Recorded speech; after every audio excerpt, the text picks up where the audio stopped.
Hoy vamos a ver un tema que es quizá de los temas que más pueden cautivar la mente de los cristianos, de los creyentes. Y es el tema de la famosa abominación desoladora. Para esto te voy a pedir que vayamos al Evangelio de Mateo capítulo 24 y vamos a dar lectura al versículo 15 y 16. Debemos tomar en cuenta, hermanos, que en este momento de la Escritura el Señor Jesucristo está llegando a la última semana de su ministerio terrenal. El Señor Jesucristo acaba de entrar en la recta final de su tránsito terreno para llevar a cabo el ministerio como rey, sacerdote y profeta que el Padre le había encomendado realizar para nuestra salvación.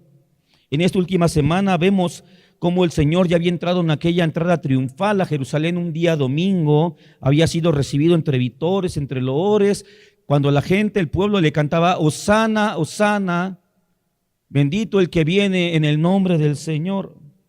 El día lunes, un día después, es cuando nos encontramos que el Señor Jesús maldice aquella higuera de la cual él quería tomar un fruto y no tenía. Después, en ese mismo día, lunes, el Señor va y reprende a los cambistas del templo, haciendo la purificación del templo, sacando a aquellos que buscaban hacerse de ganancias sobre el culto al Señor. Y el día martes, que es el que vamos a ver hoy, es un día de muchísima actividad doctrinal. Es un día en el que el Señor da sus últimas enseñanzas. Y tal vez, no puedo decir que las más profundas, pero sí unas de las más importantes. En este momento el Señor se encuentra pastoreando a Israel. Les está dando las últimas instrucciones antes de irse. El martes es cuando el Señor Jesús es cuestionado en su autoridad. Es cuando Él les habla de la resurrección. Les dice cuál es el gran mandamiento. Él dice de dónde viene su autoridad.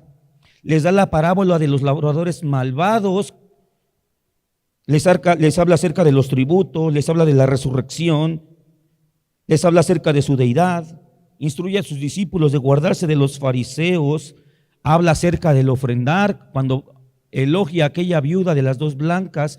Esto lo hace a tan solo 3 días de ser crucificado. Vamos a Mateo 24, versículo 15 y 16. Este es el texto del cual vamos a extraer la enseñanza de hoy, donde el Señor Jesucristo verbaliza, menciona esta frase que se encuentra ya en el libro del profeta Daniel. Y dice: por tanto, cuando veáis en el lugar santo la abominación desoladora de la que habló el profeta Daniel, el que lee, entienda, entonces los que estén en Judea huyan a los montes. Es en este momento, pueden tomar su lugar, mis hermanos, que el Señor Jesús hace uso de una frase que, aunque a nosotros en el Nuevo Testamento, sin una lectura un poco más extensa hacia el pasado en el Antiguo Testamento, puede ser una frase novedosa. Sin embargo, no lo es. El Señor Jesús está apelando a un suceso denominado la abominación desoladora. Les decía que es en este momento el Señor está previo a su resurrección y en este momento Él se encuentra en el Monte de los Olivos, y en ese lugar da lo que es nombrado o se ha titulado como el discurso del Monte de los Olivos. Después del elogio que tuvo de aquella viuda que observó en el templo depositando sus 2 blancas, los discípulos salieron, y a la salida el Señor se dirige hacia el Monte de los Olivos. Un poquito antes de eso, el Señor había también dicho que este templo que ellos veían sería destruido, y los discípulos se van caminando. Déjame te digo que del templo de Jerusalén al Monte de los Olivos es un recorrido de aproximadamente 50 minutos a pie. Es decir, que los discípulos estuvieron caminando con el Señor, y al llegar a ese lugar, cuando se encuentran en lo privado, le hacen una pregunta, y esa pregunta va en relación a todo el llamado discurso del Monte de los Olivos. Este discurso es rescatado por los 3 evangelistas, Mateo, Marcos y Lucas. Y quisiera que por favor nos fuéramos más atrás a Mateo 24, versículo 3, y vamos a leer de corrido, por favor, hasta el versículo 28, que es el discurso del Señor, para que vayamos viendo qué es lo que el Señor está nombrando o está describiendo. Este Mateo 24 es conocido también como el Apocalipsis del Evangelio de Mateo, porque el Señor empieza a anticipar muchas cosas que han de suceder y que hoy vamos con su ayuda a estudiar. Mateo 24, versículo 3 dice, ahora leo Reina Valera 60. Y estando él sentado en el monte de los olivos, los discípulos se le acercaron aparte diciendo, dinos, ¿cuándo serán estas cosas? ¿Y qué señal habrá de tu venida y del fin del siglo? Y respondiendo Jesús les dijo, mirad que nadie os engañe, porque vendrán muchos en mi nombre diciendo, yo soy el Cristo, y a muchos engañarán. Y oiréis de guerras y rumores de guerras. Mirad que no os turbéis, porque es necesario que todo esto acontezca, pero aún no es el fin. Porque se levantará nación contra nación y reino contra reino, y habrá pestes y hambres y terremotos en lugares diferentes. Y todo esto será principio de dolores. Entonces os entregarán a tribulación y os matarán, y seréis aborrecidos de todas las gentes por causa de mi nombre. Muchos tropezarán entonces y se entregarán unos a otros, y unos a otros se aborrecerán. Y muchos falsos profetas se levantarán y engañarán a muchos, y por haberse multiplicado la maldad, el amor de muchos se enfriará. Mas el que persevere hasta el fin, éste será salvo. Y será predicado este evangelio del reino en todo el mundo, para testimonio a todas las naciones, y entonces vendrá el fin. Por tanto, cuando veáis en el lugar santo la abominación desoladora de que habló el profeta Daniel, el que le entienda. Entonces los que estén en Judea huyan a los montes. El que esté en la azotea no descienda para tomar algo de su casa, y el que esté en el campo no vuelva atrás para tomar su capa. Mas ay de las que estén en cinta y de las que críen en aquellos días. Orad pues que vuestra huida no sea en invierno ni en día de reposo, porque habrá entonces gran tribulación, la cual no ha habido desde el principio del mundo hasta ahora, ni la habrá. Y si aquellos días no fuesen acortados, nadie sería salvo, mas por causa de los escogidos, aquellos días serán acortados. Entonces, si alguno os dijere, mirad aquí está el Cristo, o mirad, allí está, no le creáis, porque se levantarán falsos cristos y falsos profetas, y harán grandes señales y prodigios, de tal manera que engañarán, si fuere posible, aún a los escogidos. Ya os lo he dicho antes. Así que si os dijeren, mirad, está en el desierto, no salgáis, o mirad, está en los aposentos, no lo creáis, porque como el relámpago sale del oriente y se muestra hacia el occidente, así será también la venida del Hijo del Hombre, porque donde quiera que estuviera el cuerpo, allí se juntarán las águilas. Amén. Unos momentos atrás, en el Evangelio de Mateo, en este mismo capítulo, versículo 1, se da la razón de la pregunta de los discípulos al maestro. Y es cuando leímos el versículo, leímos al principio, dice que cuando Jesús salía del templo, después de ver a esta mujer de las dos blancas, los discípulos le señalaron y le dijeron, mira los edificios del templo. Algunas versiones dicen, mira las joyas del templo.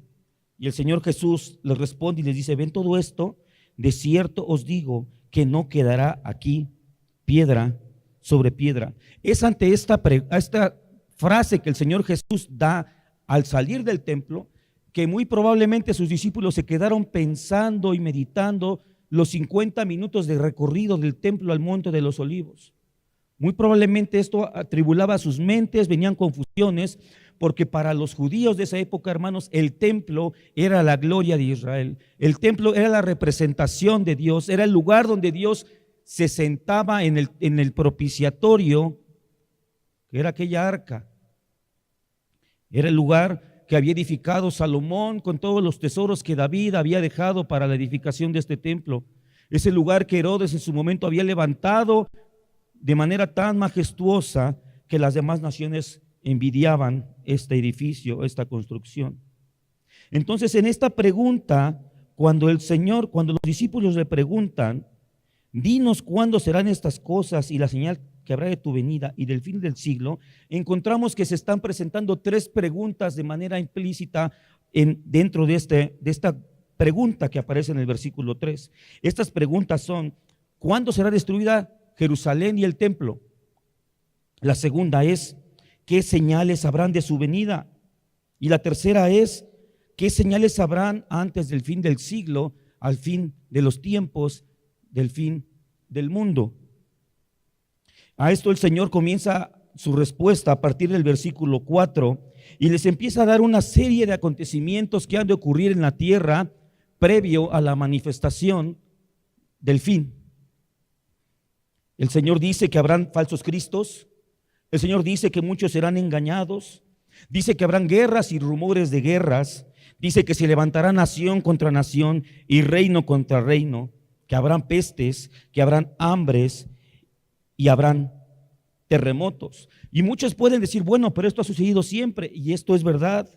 Y esta es la razón por la cual Jesucristo hace un énfasis, hace una aclaración, hermanos, que hoy debemos subrayar, ya que de estas frases, de estos acontecimientos, se ha hecho un abuso escatológico. A estos acontecimientos que el Señor está diciendo que han de ocurrir en la tierra, se han vuelto como la dirección, la directriz, y incluso hay lugares donde les llaman el reloj del juicio final. Como que estos hechos son los que han de definir el tiempo del fin. Pero el Señor Jesucristo hace una nota que es súper importante. Dice: es necesario que esto acontezca, versículo 6, pero aún no es el fin. El Señor Jesucristo deja claro que estos acontecimientos, estos fenómenos naturales, estos fenómenos políticos y sociales que se han de dar, estos incluso fenómenos biológicos como son las pestes, las hambres y los terremotos, no son señales del fin, mis hermanos. Y eso es algo que debemos tener bien claro, porque hoy hay una serie, uno se mete a internet, hermano, y encuentras señales del fin y sacan las pandemias, las guerras. Mis hermanos, el Señor Jesucristo nos anticipó y dijo: estas no son las señales del fin, porque toda la historia de la humanidad han habido guerras, han habido pestes, pero ¿qué sí es la señal del fin? Y eso es lo que quiero oír. El Señor deja muy claro en el versículo 8, y todo esto, refiriéndose a los acontecimientos que ya dijimos, serán principio de dolores. El Señor ocupa la figura de un alumbramiento, de la gestación de un ser humano, para hablar acerca del advenimiento del día del Señor. Y ocupa la frase principios de dolores, y son aquellas contracciones que la mujer comienza a experimentar previo al alumbramiento. El Señor Jesús no nos dice cuánto duran esas contracciones, no nos dice cuánto tiempo ni qué tan intensas serán, pero lo que sí sabemos es que, como nos enseña la naturaleza, es que estas irán en aumento. Y sí, no podemos negar que toda la historia han habido terremotos y enfermedades, pero no podemos negar que a partir del siglo XX esto se ha incrementado. Han habido muchas guerras, han habido muchos terremotos y se han dado muchas pestes. Y hermanos, es importante decir que todos estos sucesos tienen tres aspectos: aspectos políticos, aspectos naturales, aspectos bélicos, hermano. Y el Señor Jesús, o la palabra del Señor, mejor dicho, toda la Biblia nos deja ver que la ira del Señor contra una nación, o la reprimenda del Señor, la forma en que Él castigaba a los pueblos, era de tres maneras fundamentalmente. Y era con malos gobernantes, era con guerras y con pestes. Es decir, que todo esto que está sucediendo, hermanos, no es más que la manifestación de la ira de Dios como juicio a las naciones. Entonces, el Señor Jesucristo nos aclara que esas no son las señales del fin, son principios de dolores. Las contracciones llevan siglos, hermano. Las contracciones de esta tierra para el día del Señor han estado por el tiempo. Y hoy no nos vamos a centrar en eso, porque quiero ir a lo que el Señor sí contesta y lo que dice que sí son las señales del fin. Dijimos que hicieron los discípulos tres preguntas y el Señor da respuesta a dos de ellas y a una no. Cuando ellos preguntan qué señales habrá de tu venida, el Señor Jesús en su discurso no da ninguna respuesta. Él ya había dicho previamente que el día solamente el Señor lo sabe. Solamente ese es un secreto que Dios tiene, que no nos ha sido dado a conocer a los hombres. Dice que Él vendrá como ladrón en la noche y nadie sabrá en qué momento será. Entonces, en cuanto al día del regreso del Señor, no da una respuesta. El día de la segunda venida, el Señor Jesucristo no da señales. De lo que sí da señales, y son las dos preguntas que Él sí responde, Jesús sí responde respecto al templo y a Jerusalén. En Mateo 24:30 y en Marcos 13:30, el Señor hace un énfasis haciendo acerca de esta predicción que Él dijo que este templo sería destruido. Les hace el énfasis que dice que no pasaría de esta generación. El Señor les dice a los discípulos, no pasará de esta generación hasta que este templo sea destruido. Y esto ocurrió así. En el año 70 después de Cristo, el emperador Vespasiano, que era el emperador romano, estaban sufriendo ya las primeras guerras judías contra Roma, las primeras rebeliones después del Señor, y envía a su hijo Tito como general a destruir Jerusalén. Y lo hace así. Invade Jerusalén y es destruida. Todo el templo fue destruido. Dice la palabra que el Señor Jesús dijo, no quedaría piedra sobre piedra. Lo que hoy tienen los judíos llamado el muro de los lamentos no es parte del templo original. Ese muro fue hecho por los romanos al exterior del templo. En efecto, como el Señor Jesucristo predijo, no quedó piedra del antiguo templo. Todo fue destruido. El Señor Jesús les da respuesta a esto y dice, será destruida Jerusalén, y esto sucede en el año 70 después de Cristo. Y la siguiente pregunta a la que sí les da respuesta el Señor es, ¿qué señales habrán antes del fin del siglo? Y el Señor les dice, cuando vean en el lugar santo la abominación desoladora de que habló el profeta Daniel, entonces los que estén en Judea huyan a los montes. Esta abominación desoladora es la señal que el Señor dio a sus discípulos para darse cuenta que el día del Señor se acerca, que el día del Señor ha de manifestarse. Pero queremos ahora centrarnos en ver qué es la abominación desoladora, qué es lo que el Señor nos está advirtiendo. ¿Qué es lo que dijo y anticipó el profeta Daniel, que el Señor Jesús nos hace notar? Y que en este caso el apóstol Mateo hace una paréntesis. En tu Biblia aparece esa frase, el que lee entienda, entre paréntesis, porque es una nota de Mateo, no es el discurso literal de Jesucristo.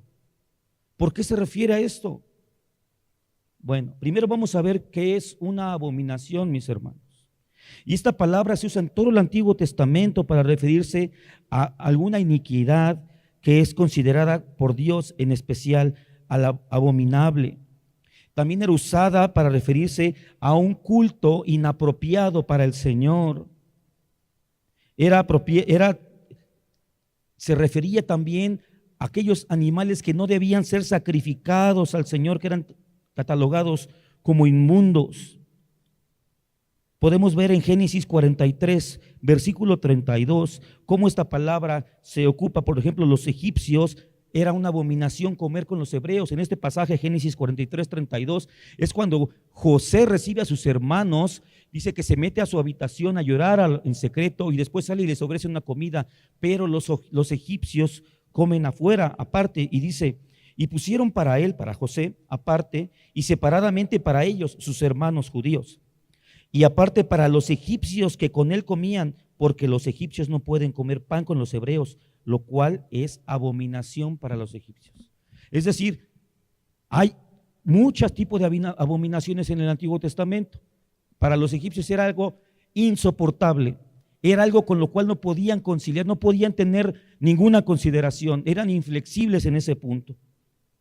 Esta misma palabra se ocupa para referirse a un servicio religioso que está hecho fuera del orden de Dios. En Isaías 1:13 leemos, no me traigáis vana ofrenda, el incienso me es abominación. Qué interesante que la abominación puede darse en el seno de un culto, en el seno de un servicio al Señor. Proverbios 28:9 refrenda esta misma idea y dice: el que aparta su oído para no oír la ley, su oración también es abominable. Hermanos, qué terrible es que nuestra oración, la oración del hipócrita, la oración de aquel que sabemos que estamos en pecado, que sabe que está en pecado, pero se niega a atender la ley de Dios y se atreve aún así a orar al Señor, es abominación delante de Él. Pero de manera muy específica la Biblia nos dice que la abominación para Jehová es la idolatría. Segunda de Reyes, o segundo libro de los Reyes, versículo 23, versículo 13 dice: asimismo profanó el rey, se refiere al rey Josías, los lugares altos que estaban delante de Jerusalén, a la mano derecha del monte de la destrucción, los cuales Salomón, rey de Israel, había edificado a Astoret, ídolo abominable de los sidonios, a Quemos, ídolo abominable de Moab, y a Milcom, ídolo abominable de los hijos de Amón.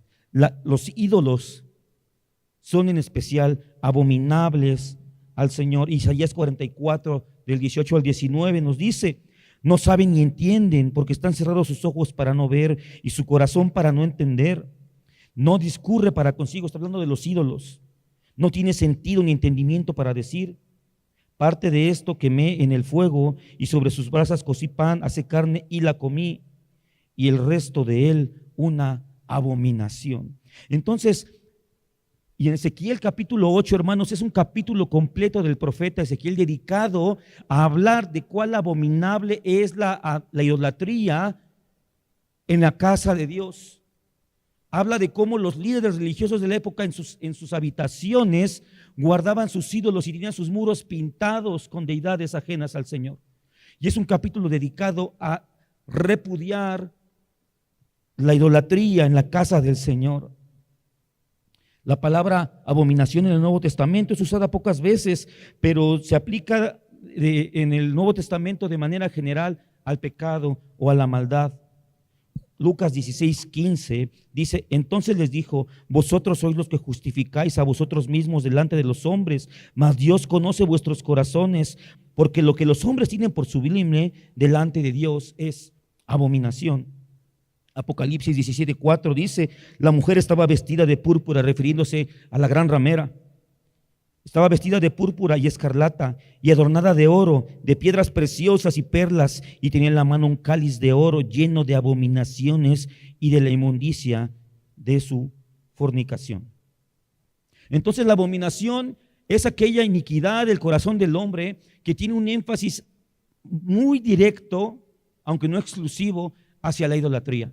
Al final, mis hermanos, todo pecado que nosotros cometemos, como dice el Salmo, Señor, todo el pecado que conocemos es delante de Él y es hacia Él a quien pecamos. Y cuando nosotros anteponemos los deseos de nuestro corazón sobre los deseos y la voluntad expresa del Señor en su palabra, estamos idolatrándonos a nosotros mismos. Nos estamos poniendo en un lugar que no tenemos. Pero el Señor Jesús no solamente habla de una abominación, sino habla de una abominación desoladora. Desoladora. Este es un tipo de abominación distinta. Esta palabra en nuestra Biblia es traducida así como la abominación desoladora, pero también podría ser traducida de otras maneras, de otras formas, como la abominación que produce desolación, o la abominación del desolador, o la abominación que trae al desolador. Esta expresión, hermanos, se encuentra en el libro de Daniel 11:31. Daniel 11:31, y aquí empezamos a ver a qué se refiere el Señor Jesucristo, a que es la abominación de la que habló el profeta Daniel. Es mencionada en Daniel 11:31, Daniel 12:11.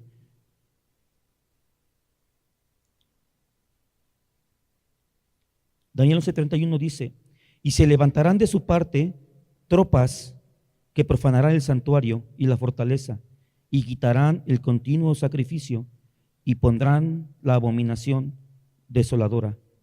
En el capítulo 12, versículo 11 de Daniel también dice: y desde el tiempo que se ha quitado el continuo sacrificio hasta la abominación desoladora, habrán 1290 días. El Señor Jesús, como leímos en el Evangelio de Mateo, dice que esta abominación desoladora es aquella de la que había hablado el profeta Daniel.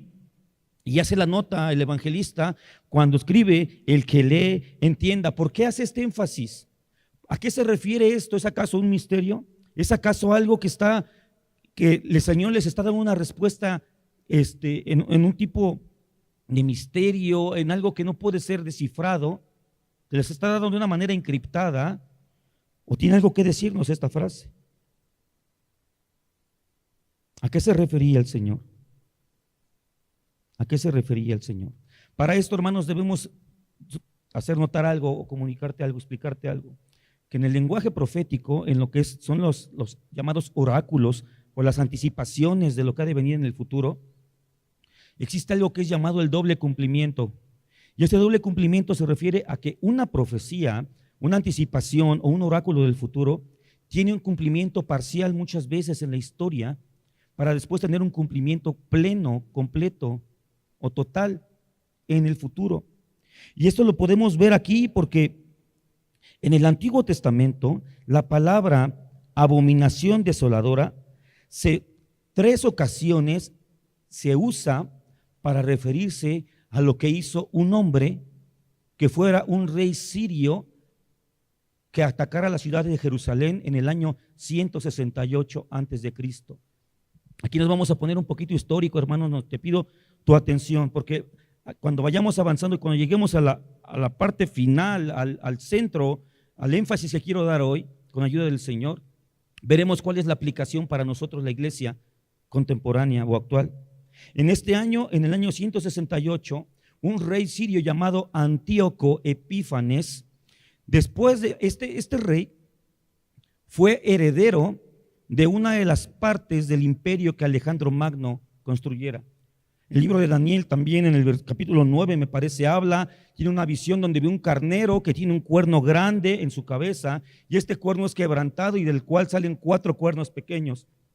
Esta profecía se refería a Alejandro Magno, que fue el cuerno grande que conquistó casi todo el mundo conocido en esa época, pero cuando él muere, su reino fue repartido entre sus 4 generales, los 4 cuernos pequeños. De estos 4 generales, 2 fueron los más dominantes, uno llamado Seleucidas y otro llamado Ptolomeo, que se repartieron, fueron los que más crecieron. Bueno, pues Antíoco era un descendiente de los reyes Seleucidas. Para esta época, hermanos, Israel se encuentra bajo el gobierno, bajo el poderío griego. Se encuentra sometida al poderío del imperio griego. Y este rey va e invade Egipto, que también estaba bajo el dominio griego por parte de los hermanos Ptolomeos de los griegos, de donde era Cleopatra, la última reina, Ptolomea, y él va y ataca Egipto, los cuales no ponen resistencia y se rinden. Y a su regreso a su tierra, lleno de arrogancia, decide invadir Jerusalén. Invade Jerusalén este hombre en el año 168, Antíoco Epífanes, y destruye la ciudad. Se mete al santuario del Señor y edifica en la casa del Señor una estatua en honor a Zeus. No solamente esto, sino que este hombre se atrevió a sacrificar una cerda en el altar del Señor. Era un animal impuro para los judíos y este hombre edifica una estatua a Zeus en el atrio del tabernáculo, del templo, y después sacrifica una cerda en el altar del Señor. No solamente con eso, sacrificó también a 40,000 hombres judíos. También prohibió el judaísmo bajo pena de muerte. Esta situación, hermanos, a esto es a lo que cuando el profeta Daniel habla de que vendría la abominación desoladora y que vendría el desolador, en Daniel 11:31 ya lo leímos, que sus tropas profanarían el santuario y la fortaleza y quitarían el continuo sacrificio y pondrían la abominación desoladora. Es decir, la idolatría es la abominación por excelencia delante de Dios y él pone una estatua a Zeus. Después sacrifica cerdos, después sacrifica 40,000 judíos y termina por prohibir el culto a Jehová. Esta situación, hermanos, trajo una desolación al templo, los sacerdotes ya no querían acercarse al tabernáculo porque estaba sucio, porque lo habían manchado, lo había profanado el rey pagano que había venido a destruirlos. En ese momento, esta profecía de Daniel que hablaba del desolador tuvo un cumplimiento parcial en la persona de Antíoco Epífanes. Para los judíos, la abominación desoladora ya había ocurrido. Es por esto que Mateo y Marcos hacen esa nota. El que lee, entienda, se está refiriendo no solamente al cumplimiento parcial que se dio en el 168 antes de Cristo, sino que el Señor Jesucristo estaba hablando de algo más allá, mis hermanos. No sé si conozcas tú acerca del libro de los Macabeos. El libro de los Macabeos es un libro que fue escrito en los 400 años de silencio que existen entre el profeta Malaquías y el Evangelio de Mateo. En ese periodo no fueron 400 años en el cual el Señor no habló a Israel. Durante ese periodo sucedieron muchas cosas, mis hermanos, incluyendo lo que te platico de Antíoco Epífanes. Por eso no lo vas a encontrar en la Biblia más que anticipado por el profeta Daniel en profecía.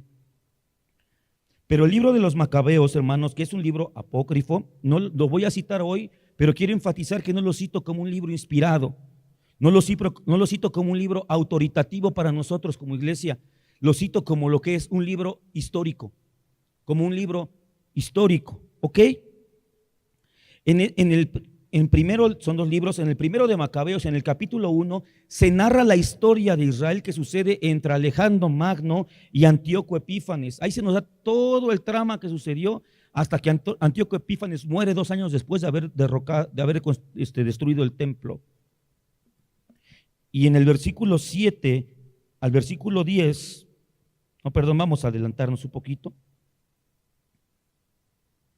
En este contexto de que Antíoco ¿cómo lo manejo, hermanos? Es que quiero ser claro y no confundirte.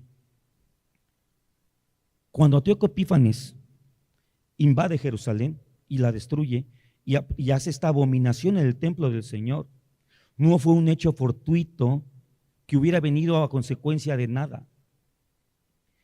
El imperio griego se encontraba reinando sobre Israel.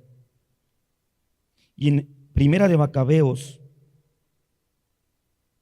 capítulo 1, versículos del 11 al 15, nos deja ver cuál era la condición espiritual, moral y religiosa en la que Israel se encontraba durante este periodo que fueron dominados por los griegos. No lo busques en tu Biblia, a menos que traigas una Biblia católica, no lo vas a encontrar. Así que lo leo y pido tu atención. Dice que después de que se encontraba Israel bajo el imperio griego y que Antíoco Epífanes sube al trono, dice lo siguiente: fue entonces cuando surgieron en Israel unos renegados que arrastraron a muchos consigo. Quiero que lo tengas en tu mente a la par con lo que el Señor Jesucristo habló en Mateo 24, de que muchos serían engañados y muchos entregarían a sus hermanos, ¿ok? Arrastraron a muchos consigo, diciendo: reconciliémonos con las naciones que nos rodean, pues desde que nos separamos de ellos nos han ocurrido muchas desgracias. Esta sugerencia tuvo buena acogida. Algunas personas de nuestro pueblo fueron a ver al rey, quien los autorizó para que siguieran las costumbres de los paganos. Construyeron en Jerusalén un gimnasio, tal como lo hacían los paganos. Se repusieron los prepucios y renegaron de la alianza santa para engancharse al mismo carro que los paganos y se vendieron para hacer el mal. Este aparente arrebato que no tiene mucha, como que no se le encuentra un motivo claro de por qué Antíoco Epífanes, después de haber derrocado a los egipcios y de regreso a su tierra, de repente, pareciera como que de la nada, pone su mirada sobre Jerusalén y con todo su ejército y su fuerza militar entra, profana el santuario y destruye y anula el culto al Señor de Israel. ¿Por qué? ¿Será que la abominación desoladora fue solamente ¿Es solamente la culminación de lo que hace un hombre? ¿O tuvo un caldo de cultivo? ¿O se fue preparando para algo que empezó a suceder dentro del pueblo de Dios? Comencé diciendo que las señales del principio de dolores no son las señales del fin. Creo que eso nos sigue pasando a nosotros como iglesia hoy. Muchas veces la iglesia estamos buscando a ver las señales externas y queremos ver que si ya está la vaca roja, que si ya se levantó el tercer templo en Jerusalén, que si Rusia es el rey del norte que habla el libro de Daniel o el libro de Apocalipsis. Y estamos poniendo atención en eso, pero no estamos viendo a lo que se está cocinando, lo que se está fraguando dentro del pueblo de Dios. La condición de los judíos en este momento histórico, previo a la destrucción por el ataque de Antíoco Epífanes, era el siguiente. Los judíos estaban helenizando. ¿A esto qué se refiere? Estaban adoptando la cultura de los griegos. Número uno, se habían reconciliado con las naciones. Ya no venían como enemigos las costumbres de los pueblos paganos. Ya no los veían como alguien que los oprimía, sino al contrario, querían ser sus amigos. Buscando su bienestar, buscando estar mejor, comenzaron a conceder y a verlos, no son tan malos, no son tan malos, nos pueden dar cosas buenas. Dice que el rey les autorizó las costumbres paganas, mis hermanos. Las costumbres paganas de los griegos comenzaron a ser comunes dentro de Israel. Comenzaron a ser comunes las prácticas, comenzaron a ser comunes las vestimentas. Los jóvenes empezaron a vestir como se vestían los griegos. Comenzaron a tomar sus actitudes, comenzaron a seguir sus mismas prácticas, sus mismos gustos. Dejaron de quererse distinguir. Adoptaron sus prácticas sociales y recreativas. Aquí parece una nota que desde nuestro punto de vista, en nuestro contexto, parece algo vano, que se diga que se construyó un gimnasio en Jerusalén. La palabra gimnasio viene del griego gimnos, que significa desnudo. Era un lugar donde principalmente los jóvenes se reunían para tener prácticas deportivas de fortalecimiento del cuerpo, pero en total desnudez. Era un lugar que ni siquiera los romanos, después de los griegos, quisieron practicar porque lo consideraban inmoral. Todo lo que se sucedía en un gimnasio, mis hermanos, no es lo que hoy pasa. Esos lugares eran establecidos para el disfrute de la carne, para preparar el cuerpo. Los hombres judíos comenzaron a reunirse en esos lugares junto con los griegos para tener prácticas sexuales desviadas del propósito del Señor, para adorar el cuerpo, para exaltar la belleza del ser humano, del cuerpo del hombre. No basta más que ver una cuenta de Instagram hoy para darnos cuenta que nuestros jóvenes están dando culto a la belleza, están dando culto a la apariencia del cuerpo.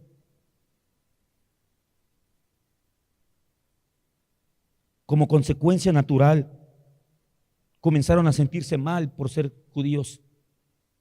Comenzaron a sentirse avergonzados de ser judíos. Y dice el libro de los Macabeos, que es un libro histórico, recalco, es un libro de historia, hermanos, no es Biblia, no es palabra de Dios, es un libro de historia.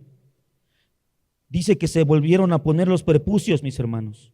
Se repusieron los prepucios, empezaron a hacer operaciones en su cuerpo, porque ellos de nacimiento, la marca que el Señor Dios le había dado a Abraham para identificarlos como un pueblo santo y apartado era la circuncisión de sus prepucios. Pues estos hombres, evidentemente, cuando llegaban a los gimnasios y se trataban de comportar como todos los demás se comportaban, era evidente que eran judíos. Y se comenzaron a avergonzar en sus corazones y comenzaron a hacer tipo de operaciones o cirugías plásticas para poner una especie de prótesis y que no se les notara que fueran judíos. ¿Cuántos cristianos hoy, cuando estamos en un lugar que sabemos que no debemos estar, estamos disimulando como lo hizo el apóstol Pedro, maldiciendo para que no fuera descubierto como un discípulo del Señor? Esto era lo que practicaban los judíos. Se estaban poniendo de nuevo sus prepucios, estaban renegando del pacto del Señor con Israel, mis hermanos. Estaban enojados, no querían ser más. Yo no quiero ser diferente, yo quiero ser como todos. Este era el pensamiento que había en el corazón del pueblo de Israel. Y el Señor Dios Todopoderoso, que todo lo ve, se daba cuenta Él sabía dónde estaba Israel. Adoptaron la cosmovisión pagana. Comenzaron a ver como no tan malos a sus enemigos. Este mismo Antíoco Epífanes, que en una moneda con su rostro dice Antíoco, imagen de Dios y portador de la victoria. Este Antíoco se empezó a poner en el lugar de Cristo.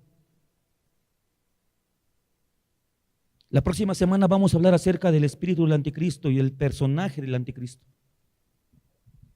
Porque el prefijo anti, que precede a la palabra Cristo, no solamente significa en contra de, sino también puede significar en lugar de. Este hombre, Antíoco, fue una anticipación del espíritu del anticristo en el 168 antes de Cristo.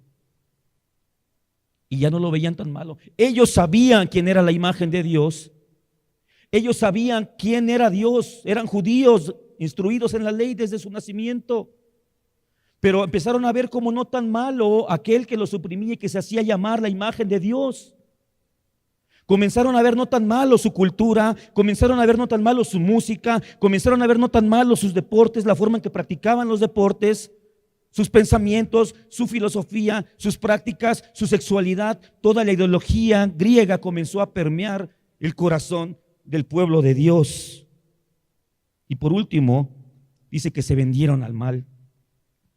Se vendieron para hacer el mal. Entonces, esta abominación desoladora que tuvo un cumplimiento parcial en la vida de Antíoco Epífanes, tenía una razón de ser.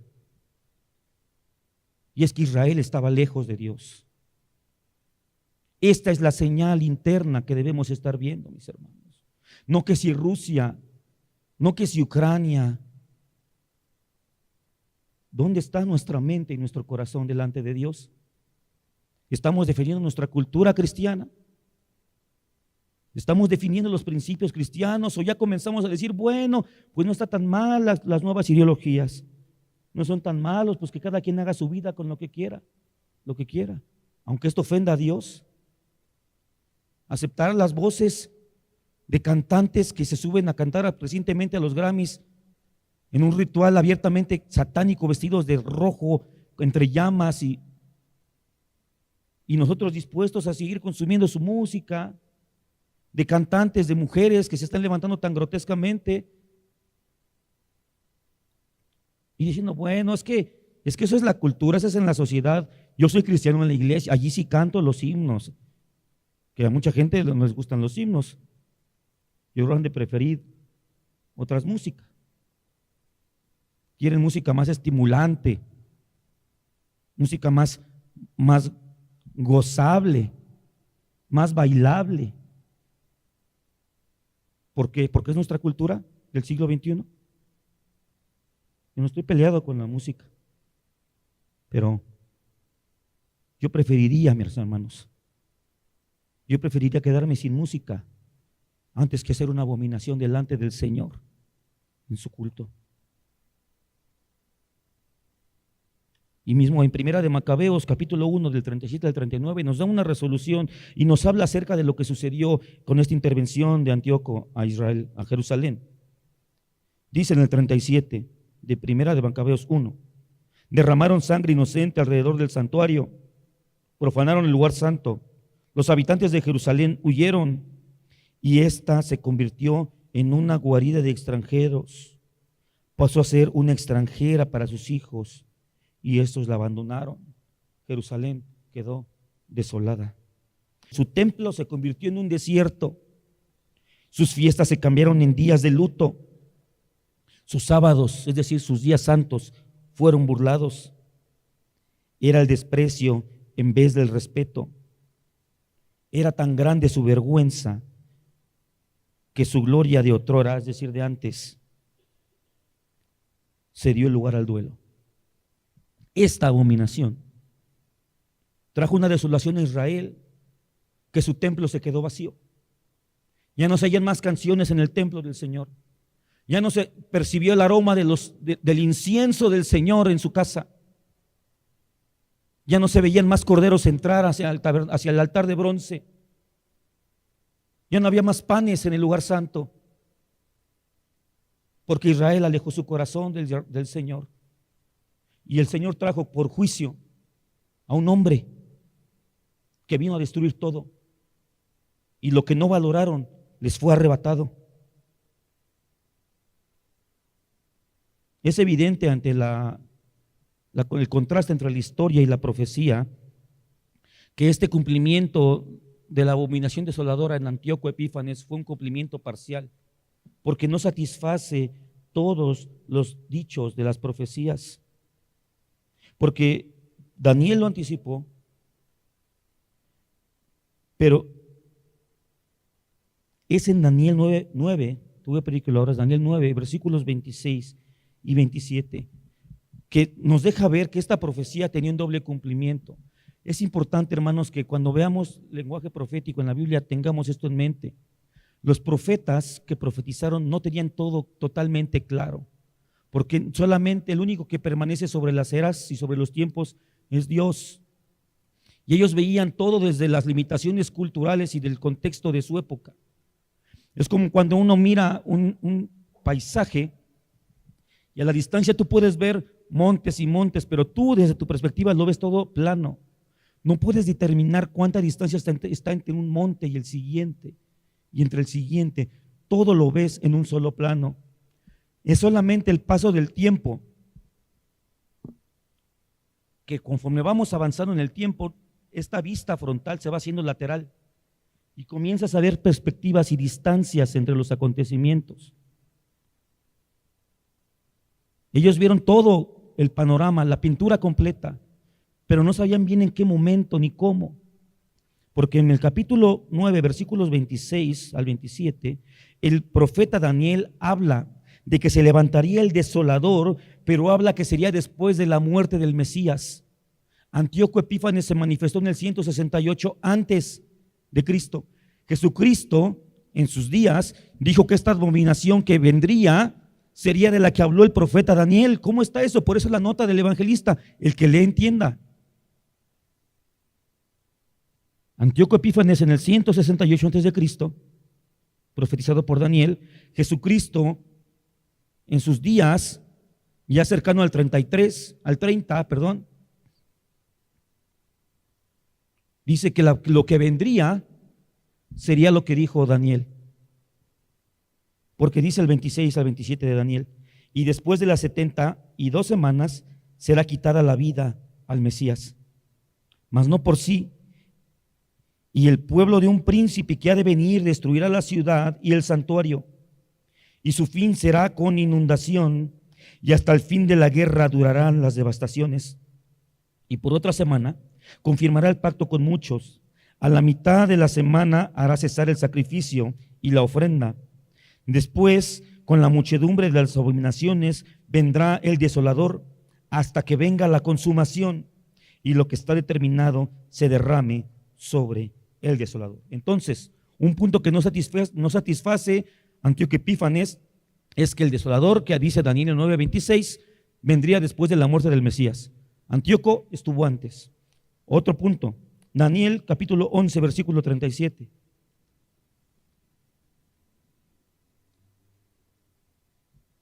Este pasaje dice que este desolador no creerá en ningún Dios. Dice, del Dios de sus padres no hará caso, ni del amor de las mujeres, ni respetará a Dios alguno, porque sobre todo se engrandecerá. Este es otro punto por lo cual nosotros creemos que esta profecía de la desolación traída por la abominación, y este desolador no puede ser Antíoco Epífanes, sino que ha de venir uno más adelante, porque Antíoco Epífanes sí creía en un Dios. De hecho, él edificó una estatua a Zeus en el templo del Señor, y este dice que no respetaría a ningún Dios. Debemos, hermanos, tener muy en mente, como ya dijimos al principio, estamos en la última semana del ministerio de Cristo en la tierra. Está dando los últimos toques, está dejando las últimas instrucciones a su iglesia, está dejando los detalles finales, está respondiendo las últimas preguntas de los discípulos. En unos días, en 3 días, a partir de este día martes, Él ya no podrá responder ninguna pregunta de sus discípulos. Ya no tendrán al Maestro ahí, más que algunos días después de la resurrección,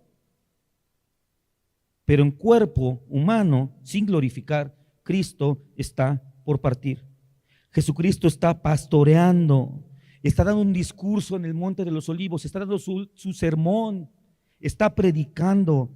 Él está pastoreando, está advirtiendo, está instruyendo, está redarguyendo, está capacitando a su iglesia con vías al final. Está dando los últimos detalles para que la iglesia pueda permanecer hasta el fin. No veamos, hermano, las señales externas como las guerras y las pestes como las señales del fin. Esas solamente son el principio de dolores. Quitémonos este apetito insano de buscar los detalles, de conocer el futuro. El Señor nos está diciendo que evaluemos los tiempos con base en nuestro presente, en el cómo estamos hoy. ¿Cómo está la iglesia hoy? Esa es la pregunta. ¿Quieres saber qué tan cerca está el fin? Evaluemos cómo estamos como iglesia. ¿Qué están autorizando los reyes de la iglesia como hicieron con Israel al autorizar las costumbres paganas, al autorizar matrimonios homosexuales, al normalizar cualquier tipo de situaciones en la iglesia del Señor? Tenemos esa debilidad los cristianos y la iglesia. Queremos ver todo afuera, tenemos miedo de autoevaluarnos, tenemos miedo de voltearnos a ver y ver en qué estamos. Ten cuidado de ti misma, iglesia. No cuides a Rusia, no cuides a Putin, no cuides que si los sacerdotes, que si ya está el templo, hermanos. Y sobre el templo tenemos que hablar. Porque comenzamos diciendo que Jesús anticipó la destrucción del templo. Y muchos cristianos están más cuidadosos de cómo van los planos en Israel para ver si entonces sí empiezo a dejar de pecar. Cuando yo vea que ponen la primera piedra, entonces sí ya voy a dejar. Entonces sí voy a dejar de hacer esto. Entonces sí me voy a consagrar. De entrada, como si la santificación fuera algo que nada más estuviera esperando tu deseo. Nadie se puede santificar si no es por obra del Espíritu Santo, por misericordia del Señor. Y si Él te quiere santificar hoy, ¿por qué te resistes a hacerlo mañana? Y estamos volteando a ver a Israel y el tercer templo y la mezquita de Omán. Todavía no puede ser porque está la mezquita, por lo menos en lo que quitan la mezquita, y hacemos nuestras cuentas. Pero es un engaño del Satanás. ¿Cuál es el tercer templo? ¿A qué se refería Jesús, hermano? Está más que claro en la palabra. En Juan capítulo 2, versículo 19 a 21, el Señor Jesucristo predice, anticipa la destrucción del templo y deja claro a qué se refiere. Dice: respondió Jesús y les dijo a los fariseos: destruid este templo y en 3 días lo levantaré. Dijeron luego los judíos: en 46 años fue edificado este templo y tú en 3 días lo levantarás. Y aquí está la nota fabulosa del apóstol Juan: mas él hablaba de su cuerpo. Jesucristo anticipa que ese templo, que era el segundo templo, iba a ser destruido y que él lo levantaría en 3 días. Y dice el apóstol Juan claramente que él se refería a su cuerpo. ¿Por qué la iglesia se obstina en ver un templo de nuevo de mármol? ¿Por qué la iglesia seguimos buscando que se levante un templo sobre la colina de Omán? ¿Por qué esperamos ver todavía que sea quitada esa mezquita y sea edificada ahí? ¿Por qué? Si el Señor Jesucristo dijo que sería su cuerpo. Y en 1 Corintios capítulo 2 versículo 27, el apóstol Pablo hace esta declaración hermosa y gloriosa sobre nosotros y dice: vosotros pues sois el cuerpo de Cristo. Nosotros somos el templo del Señor. El tercer templo ya se está edificando, mis hermanos. Somos la iglesia. Somos la iglesia. Quieres cuidar la edificación de un templo de ladrillos, pero no estamos cuidando la edificación de nosotros como iglesia del Señor. No aceptamos la disciplina de la iglesia. No aceptamos la predicación de la palabra. No queremos ser instruidos en doctrina fundamental. ¿Qué clase de edificación vamos a hacer sin cimientos? Nos resistimos a los cultos de oración, pero eso sí, estamos muy al pendientes de las noticias de Israel. Estamos muy al pendientes que si el sello de la bestia será un chip. Yo creo que el sello de la bestia es algo mucho más profundo de lo que nos imaginamos. Así como la abominación desoladora no es algo que llega de fuera. El desolador fue la cereza del pastel, mis hermanos. Por eso Antíoco, de camino de Egipto hacia su tierra, como de la nada, pone sus ojos en Jerusalén, porque antes el Todopoderoso ya los había puesto y había visto la abominación que había, no en el templo, no en el edificio, sino en su pueblo. No esperes al tercer templo judío. Nosotros, la iglesia, somos el templo del Señor. Entonces, en ese momento, 168 antes de Cristo, con Antíoco hubo un cumplimiento parcial. Pero bueno, ¿cuál es la aplicación para nosotros? ¿Qué debemos aprender nosotros de lo que sucedió hace tantos años? ¿De qué nos sirve? Eso no es una clase de historia. No venimos solamente para recordar datos y nombres raros, nombres griegos y qué hicieron. Eso no es una clase de historia solamente, porque es importante conocerla. Este estudio, hermano, no se podría desarrollar si no hubiera historia. Para los que no les gusta la historia de la iglesia, no se podría obtener esto si no hubieran libros históricos. ¿Cuál es el cumplimiento para hoy? Pues lo hemos venido diciendo. La abominación desoladora es cuando su iglesia, la iglesia del Señor, se apartará de los principios que Él nos ha dejado para vivir y comenzaremos a comulgar y a convivir con el mundo de manera simple. Cuando nuestros jóvenes no tengan temor de Dios y no tengan pena de venir aquí con un inconverso y decir que tenemos la obligación de respetarlos. Cuando les guste más la música del mundo que venir a cantar al Dios Santo, aunque sean himnos y coritos viejitos, que no estimulen sus sentimientos ni sus emociones. Cuando eso sea más importante, la abominación ya estará entre nosotros. Este es el panorama que está esperando el anticristo. Este es el panorama que va a dar base a la manifestación del hijo de pecado, del maligno que dice la Escritura, del hijo de perdición. La próxima semana vamos a hablar acerca de este personaje, del espíritu del anticristo que menciona el apóstol Pablo. Pero lo que va a ser la antesala para su manifestación es que la iglesia va a estar preparada para recibirlo. La iglesia va a estar preparada para que llegue este hombre, que yo creo que será un hombre, una persona, no una encarnación, porque Satanás no se puede encarnar, pero sí una posesión completa sobre un ser humano. Y se sentará en la casa de Dios, como Dios mismo, en el templo, en la iglesia del Señor. Y la iglesia dirá, amén. Este es un tema fuerte, mis hermanos. Pero espero que nos ayude a sacudir nuestro pensamiento, a sacudir nuestro entendimiento. La abominación desoladora es algo más. No va a llegar un hombre y por la fuerza se va a meter y va a hacer de las suyas. No, la iglesia va a estar preparada. La iglesia ya va a estar culturizada, ya va a estar adecuada, ya va a estar aceptando todo tipo de prácticas. Nuestro país, México, aún se encuentra un poco distante de eso, pero no tanto. No creamos que no viene para acá. No creamos que no se empieza a manifestar entre nosotros. Debemos permanecer firmes, mis hermanos. Debemos, y Dios nos ayude, porque resistirse es resistirse al emperador, al príncipe de este siglo. Pero el Señor es poderoso y fiel, y Él nos prometió como iglesia que ni aún las puertas del Hades prevalecerán contra nosotros. La abominación desoladora es la madre de las abominaciones que se fragua en el mismo seno del pueblo de Dios. Entonces el llamado, mis hermanos, ¿cuál es? Lo mismo que el Señor termina este discurso, el Señor termina el discurso del sermón del Monte de los Olivos con una palabra, una sola palabra contundente. Y esta palabra es velad, velad.